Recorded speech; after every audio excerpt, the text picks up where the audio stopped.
मौत से क्या डर, मिनटों का खेल है, आफत तो जिंदगी की है। जी हाँ दोस्तों, मैं Manglesh Joshi, senior insurance advisor, आज इस वीडियो में चर्चा करेंगे जिंदगी और मौत के इसी खेल पर जीवन बीमा के नजरिए से। जीवन बीमा प्रत्येक समझदार व्यक्ति अपने जीवन पर, अपने लाइफ पर एक न एक बीमा लेता है ताकि उसके पीछे उसके परिवार वालों को किसी प्रकार की आफत न हो। तो LIC अपने ग्राहकों की रिस्क कवर के लिए जीवन बीमा के विभिन्न प्रकार की योजनाओं का जो लाभ है वो अपने ग्राहकों को देती है। इसी जीवन बीमा पॉलिसी में विभिन्न प्रकार के क्लेम भी LIC अपने ग्राहकों को देती है। आज हम इन्हीं क्लेम्स, इन दावों के बारे में चर्चा करेंगे। LIC अपने ग्राहकों को 3 प्रकार के दावों का भुगतान करती है। सबसे पहला है सर्वाइवल बेनिफिट क्लेम, अर्थात विद्यमानता हित लाभ। जैसा कि इसके नाम से विदित होता है, विद्यमानता अर्थात ग्राहक के विद्यमान होते हुए वो जो लाभ लेता है उसको विद्यमानता हित लाभ कहते हैं। मुख्यतः इस प्रकार के जो लाभ होते हैं वो मनी बैक टाइप की पॉलिसीज में पाए जाते हैं, जिसमें समय समय पर चुने हुए अंतराल पर LIC अपने ग्राहकों को ब्याज का भुगतान करती है। दूसरा होता है मैच्योरिटी क्लेम, अर्थात पूर्णावधि दावा। पूर्णावधि दावा, इसकी परिभाषा हम इस प्रकार से समझेंगे कि चुनी गई अवधि के से ज्यादा अवधि तक यदि बीमार्थी जिंदा रहता है और जीवित रहता है तो फिर वह पूर्णावधि दावा का हकदार होता है।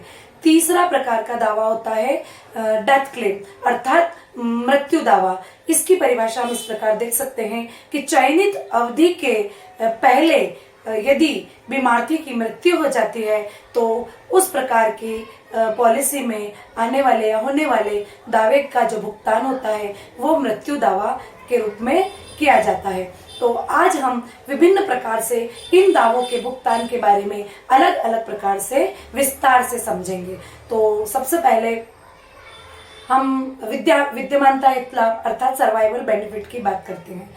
कई बार ग्राहक जो होता है वो इस तरह की मांग करता है कि मैंने यदि एंडोमेंट प्लान ले लिया या मुझे सिर्फ एक ही बार उसका पैसा मिले, लमसम अमाउंट मिले, या फिर उसमें किसी प्रकार की उसको असुविधा हो तो फिर वो इस प्रकार की मांग करता है कि मुझे इस प्रकार की कोई बीमा पॉलिसी मिले जिसमें मुझे समय समय पर पैसा मिलता रहे, ताकि यदि किसी कारणवश में पॉलिसी ड्यूरेशन के दौरान प्रीमियम ना भर पाऊं तो मिलने वाले जो चेक है या भुगतान है उससे मेरी पॉलिसी आगे कंटिन्यू रह सके। तो उस उद्देश्य से कुछ मनी बैक पॉलिसी है जिसमें कुछ समय के अंतराल पर ग्राहक को ब्याज के रूप में चेक मिलते हैं, या यूं कहा जाए कि बोनस के रूप में उसको भुगतान किया जाता है, जिसको कि हम विद्यमानता हित लाभ कहते हैं। दूसरे प्रकार का जो दावा होता है, क्लेम होता है, उसको हम कहते हैं मैच्योरिटी क्लेम। जैसा कि मैंने पहले बताया कि पॉलिसी ड्यूरेशन के बाद तक अधिक समय तक यदि ग्राहक जीवित रहता है, मान लीजिए कि कोई पॉलिसी 20 साल की है और यदि कस्टमर इन 20 सालों तक जीवित रहता है, उसे किसी भी प्रकार की कोई क्षति नहीं होती है, तो उसके अकाउंट में, उस पॉलिसी में होने वाले जो पूरी तरह से ब्याज सहित पैसा है वो उसके खाते में जमा हो जाता है, जिसको कि हम पूर्णावधि दावा के रूप में जानते हैं। दूसरा, यदि अब कस्टमर को कई बार इस प्रकार के प्रश्न उसके मन में होते हैं कि मैं लगातार कई सालों से प्रीमियम का भुगतान कर रहा हूं, तो क्या मेरा ये पैसा डूब तो नहीं जाएगा। एक अन्य प्रकार का जो उसके मन में संशय होता है कि क्या मैंने जिससे ये बीमा पॉलिसी ली है, यदि वो एजेंट मेरी मदद ना कर सके तो मैं अपने भुगतान के लिए कहाँ जाऊंगा। एक और संशय है कि यदि पॉलिसी ड्यूरेशन पूरा होने के पहले यदि मुझे कुछ हो गया तो क्या मेरे वारिस को पूरी तरह से इस पैसे का भुगतान हो जाएगा। तो इन सारे संशय को हम आज इस वीडियो पर चर्चा कर रहे हैं कि किस प्रकार से एक ग्राहक बड़ी आसानी से अपने दावे का भुगतान प्राप्त कर सकता है। तो सबसे पहले तो मैं आपको ये बता दूं कि किसी भी प्रकार से LIC जो है, भारतीय जीवन बीमा निगम, अपने ग्राहक को परेशान नहीं होने देता। उदाहरण के तौर पर यदि किसी ग्राहक की पॉलिसी यदि मैच्योर हो रही है, तो यदि उसका समय पूरा हो गया है, पूर्णावधि का समय आ गया है, तो निगम जो है अपने ग्राहक के दिए गए पते पर एक लेटर जारी करता है, जिसके अंदर उसके जो है मैच्योरिटी का उल्लेख होता है कि किस तारीख को उसकी पॉलिसी मैच्योर हो रही है और किस किस प्रकार से उसको किन किन दस्तावेजों के साथ में ब्रांच में या शाखा में संपर्क करना है। तो सबसे पहले तो LIC जो होती है वो अपने ग्राहक को खुद आगे से 3 महीने पहले इंटीमेशन लेटर भेजती है।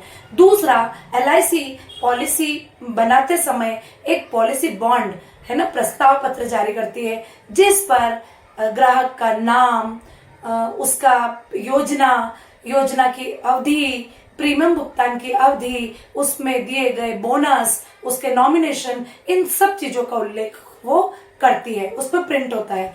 तो ग्राहक जो है, बीमार्थी जो है, उस पॉलिसी बॉन्ड पर डेट ऑफ मैच्योरिटी, परिपक्वता तिथि को भी देखकर जान सकता है कि मेरी पॉलिसी अवधि कब पूरी हो रही है और मुझे कब ब्रांच या शाखा से संपर्क करना है।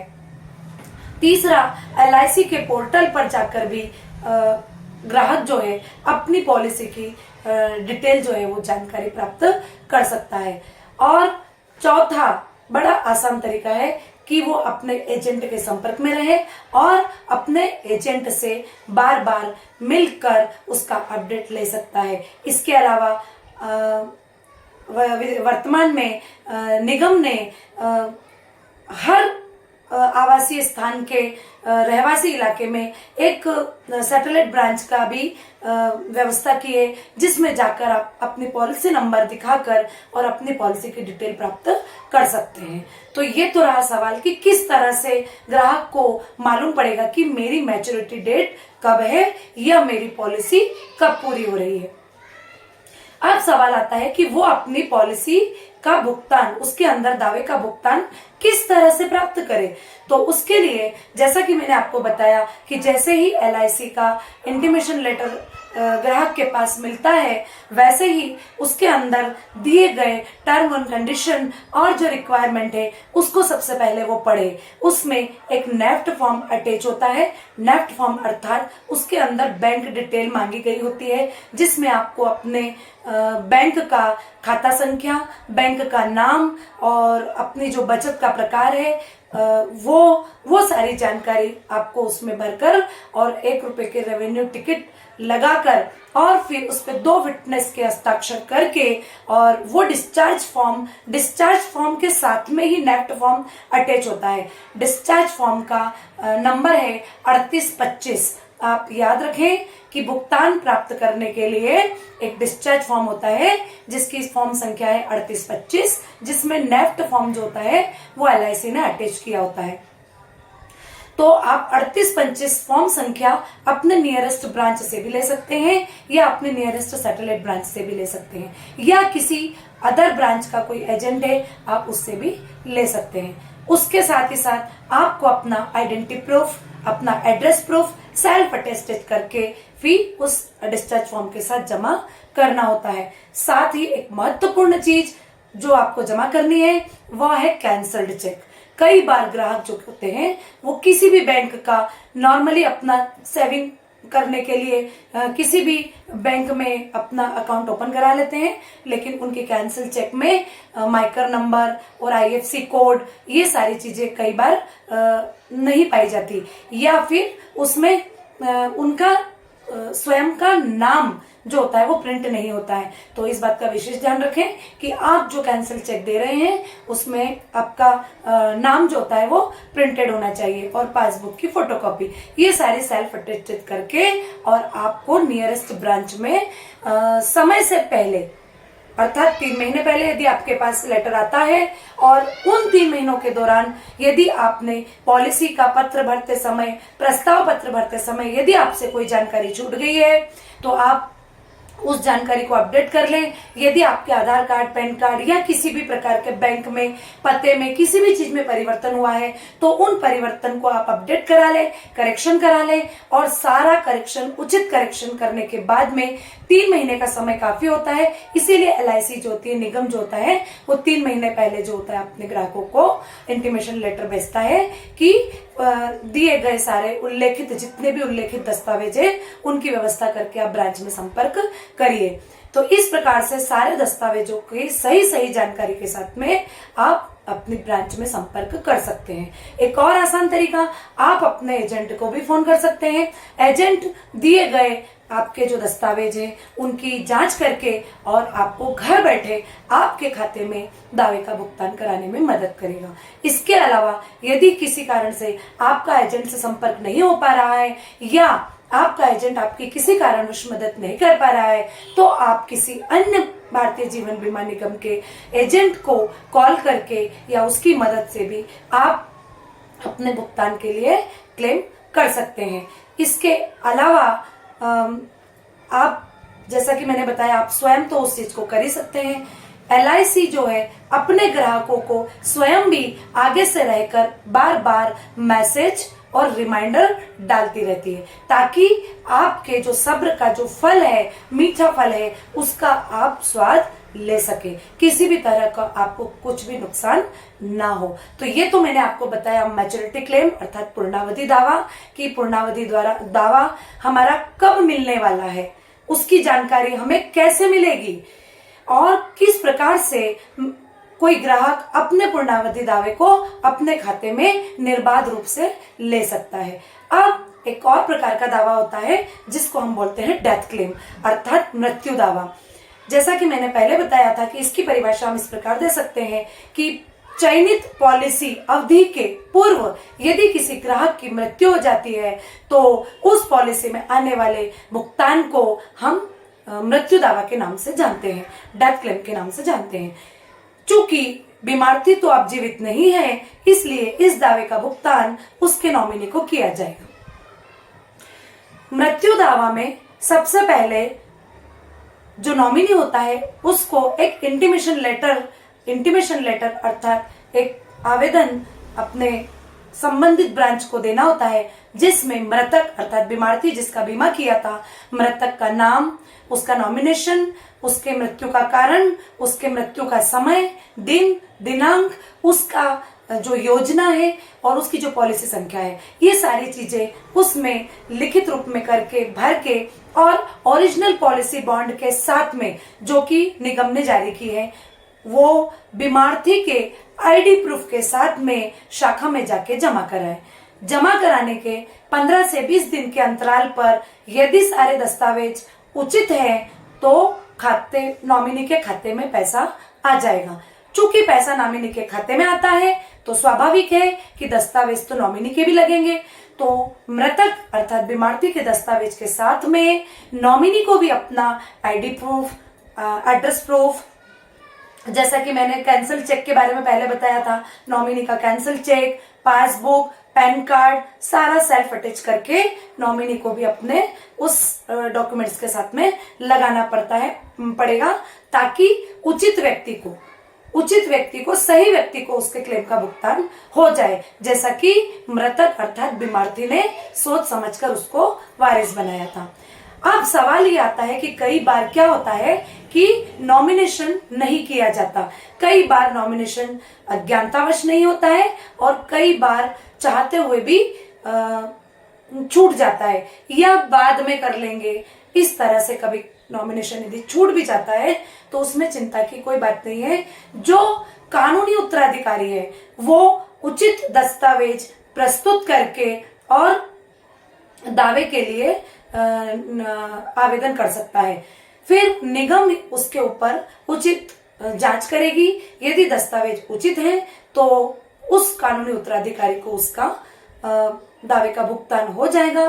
किंतु यदि निगम को लगता है कि दस्तावेजों में कुछ कमी है या उचित नहीं है तो यदि निगम कुछ अन्य दस्तावेजों की मांग करता है तो आपको और ग्राहक को और भी जो मांगे गए दस्तावेज हैं वो प्रस्तुत करने होते हैं। प्रस्तुत दस्तावेजों के आधार पर निगम यह निर्णय लेता है कि दावे का भुगतान कब किसे करना है। तो दावे का ये तो हुआ मृत्यु दावा।